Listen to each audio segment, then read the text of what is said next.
ताज्या बातम्यांसाठी महान करेला सबस्क्राइब करा आणि बेल आयकॉनला क्लिक करा। पाटणकर गुरुकुल अकॅडमी कार्यस्थळावर विद्यार्थ्यांची साइट भेट। श्री प्रिन्स शिवाजी मराठा बोर्डिंग हाऊसचे कॉलेज ऑफ आर्किटेक्चर कोल्हापूर येथील दुसऱ्या वर्षाचे विद्यार्थी अभ्यासक्रमाचा भाग म्हणून भिकवडी येथील पाटणकर गुरुकुल अकॅडमी येथे साइट व्हिजिटसाठी भेट दिली।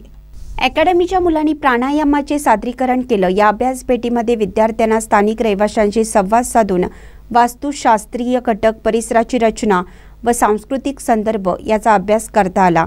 या प्रसंगी प्रियांका पाटणकर, डायरेक्टर रविकुमार पाटणकर, सनदी अधिकारी अमित पाटणकर यांच्यासह दैनिक लोकमत साताऱ्याचे संपादक हनुमंत पाटील यांनी मार्गदर्शन केलं।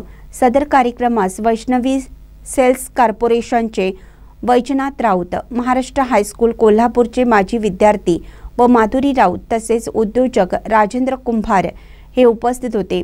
यावेळी गुरुकुल अकॅडमीच्या विद्यार्थ्यांनीही सहभाग नोंदवला। ही भेट प्राध्यापक मनोरमा पाटील व प्राध्यापक सरोज जोशी पारिजात यांच्या मार्गदर्शनाखाली पार पडली। शेवटी पाटणकर कुटुंबियास आणि गुरुकुल अकॅडमीच्या मुलांच्या आपुलकीच्या स्वागताबद्दल संस्थेकडून आभार व्यक्त करण्यात आले। महानकरी न्यूजसाठी इजाज खान पठाण, जयसिंगपूर। अशी गोष्ट आहे, मी जेव्हा 5-6 वर्षाचा असताना माझे वडील वारले। आई एकटीच होती। आई मजुरी करून म्हणजे मी शिक्षण घेतलं। 13 वर्षाचा असल्यापासून गाव सोडलं आणि जळगाव रस्ता एक झालो। काका आणि मावशी माझे होते। मग त्यांच्यापासून वेगळं होऊन मी 80 साली म्हणजे मुलं छोटे छोटे मुलं होते। मुलगी 4 वर्षाची, एक मुलगा 6 वर्षाचा, एक मुलगा 8 वर्षाचा। तर त्यांना घेऊन मी परत जळगावला गेलो। तिथं पोट भरत नाही मजुरी करण्यापेक्षा। तिथं सगळ्याशी मैत्रीपूर्ण संबंध असल्यामुळं माझी चांगली प्रगती होत गेली। तिथं आज सगळे जीवाभावाचे सगळे माणसं माझे तिथं आहेत। किती मुलं आहेत? काय? 2 मुलं आहेत, 1 मुलगी आहे। मुलीचे मिस्टर आहेत, वकील आहेत विट्यात, आणि 2 मुलं असतात जळगावला। 2 सुना जळगावला असतात। एक नातू आहे मुंबईला, आता MBBA करतोय, आणि एक आता MBBA करून दुकानात बसायला लागलाय, आणि एक नात आहे ती पुण्याला आहे, MBBA करते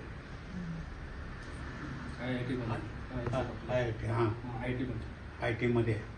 आता तिथे 1 वर्ष राहिले, माझं आता 80 वर्ष चालू झाले।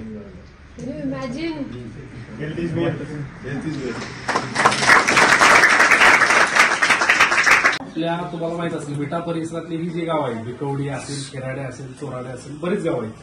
खानापूर तालुक्यातले पारे आहे, गोटे आहे, साळशी, हे बरेच गाव आहेत। ह्या गावातले सगळे जे पूर्वी तिथं पूर्ण दुष्काळ होता हा परिसर। आता तुम्हाला कोल्हापूर सारखं वाटतं, कारण इथं बऱ्याच सिंचन योजना आल्या। पूर्ण दुष्काळ होता, पाणी अजिबात नसायचं, काहीच पिकत नव्हतं। मग हे लोक काय करायचं, पूर्वी मुंबईला गोदीत कामाला जायचे। गोदीत म्हणजे हमाली करायला, कारण की धडधाकट होती। सातारा मूळ हा दक्षिण सातारा, तो नंतर वेगळा सांगली झाला। मग ही तिकडे जायची। दुसरं म्हणजे मूळ पुरुष 150-200 वर्षापूर्वी झवेरी बाजारात असंच यांच्यामध्ये गेले होते, म्हणजे त्याला चर्चा देते गोदी कामगारासाठी गेले होते।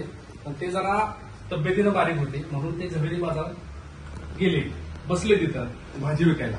भाजी विकता झवेरी बाजारामध्ये ते म्हटले, तू काम करतोस का? आमच्या भागातलाच माणूस दुष्काळ। ते म्हटले, मग ते कोळसा, तो दगडी कोळशातनं सोनं चांदी गाळायचं काम होतं तिथं झवेरी बाजारामध्ये। मुंबईचा मोठा बाजार हिऱ्याचा आणि सोन्या चांदीचा। तर तिथं मग ह्या माणसांनी मदत केली। मदत करता करता आता जसंच आपल्याला थोड्या वेळात आजी आजोबांनी आपला विश्वास संपादन केला, गोडी लावली, प्रेम लावली। म्हणजे दुष्काळी भागात पाणी नसलं तर ही माणसं प्रेमळ आणि गोड होती, पाणीदार माणसं बोलायला। तर त्यांनी त्या व्यापाऱ्यांशी गोड बोलले, त्यांना मदत केली, आणि त्यांना मग ते व्यवसाय त्यांच्याकडून शिकले। आणि हे शिकल्यानंतर माझ्यापुरता, जसं आपल्याकडे PN गाडगिरी आहे, असं लिमिटेड न ठेवता, म्हणजे आपलाच परिवाराचा हा व्यवसाय न ठेवता, आज मी माझ्या ह्याच्यात शिकलो तर मी माझ्या भावाचा मुलगा, मित्राचा मुलगा, नातेवाईकाचा मुलगा, असं करून ही लोक एकमेकाला तो धंदा शिकवत गेली। खूप कष्टाचा धंदा, सोनं चांदी गाळण्याचं, म्हणजे भट्टी असते दगडी कोळशाची, त्याच्यावरती एका उष्णतेच्या लेवलला ते सोनं चांदी गाळायचे असते, आणि ते ऍसिड करून त्याचं शुद्धीकरण करून त्यामध्ये त्यांचे हात भाजतात। बऱ्याच वेळा खूप धोका पण असतो। पण दुष्काळापेक्षा इथं काहीच पिकत नव्हतं, त्यापेक्षा ती रिस्क घेतलेली बरी। असे करून ही लोक एक एक करता मुंबईपासून जो प्रवास सुरू झाला, मुंबई परत चेन्नईला गेले, असं करता आज मिळतील अशी परिस्थिती आहे. आता ही सूर्यवंशी साहेब आहेत, मी विचारलं, त्यांचं दुकान जळगावला आहे. जळगाव म्हणजे सोन्याचा, महाराष्ट्रातला सोन्याचा दर काढणारं ठिकाण. तर तिथं ह्यांची मोठी पिढी म्हणजे मोठा एक सराफ, जसं आपल्याकडं पुन्हा गाडगीळ आणि इकडं हे जसं सांगलीला पुण्याला आहे, तसं त्यांचं एक मोठी पिढी आहे तिथं. असेच आज एकमितीला ह्या दुष्काळी भागात आत्ता समृद्धी आली, आता पाणी आलं, परंतु आता भारत देशातल्या कुठलंही राज्य, पूर्व, पश्चिम, दक्षिण, उत्तर, सिक्कीम, आसाम पासून कुठलंही राज्य घ्या, कुठल्याही राज्यातलं कुठलंही शहर घ्या, तिथं ह्या विटा परिसरातला व्यापारी तुम्हाला भेटणारच सोनं चांदी घालायचा. आणि हा फक्त लिमिटेड एका कुटुंबापुरता नाही, प्रत्येकाचे नातेवाईक, सगळ्या समाजातले सगळे नातेवाईक एकमेकाला आहेत. त्यामुळे इथं कधी बेरोजगारी हा प्रकार नव्हता. म्हणजे आम्ही शाळेत 7वीत शाळा थांबली, गेला दुकानदारी शिकला. म्हणजे जसं राजस्थानी लोक मिठाई टाकतात बघा, मिठाई दुकान 1 वर्ष जात होतो, कोणतरी नातेवाईक, मामा, मावशी कोणतरी असतं, त्या दुकानला जायचं, 1 वर्षात शिकायचं आणि परत त्याचंच दुकान तिथं त्याच एरियात दुसरीकडे टाकतात त्या गावात. असं करत हा भाग त्यामुळे समृद्ध झाला. आणि हे काकांची मुलं सुद्धा तशीच कर्तृत्वान मुलं होती.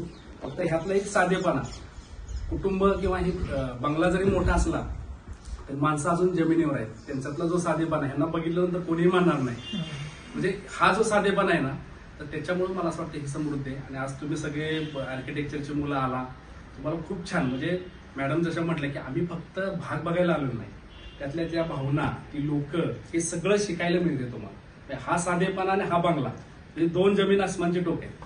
परंतु जी लोक खरंच मोठी असतात ती कायम साधी असतात, एवढं लक्षात ठेवा. थँक्यू.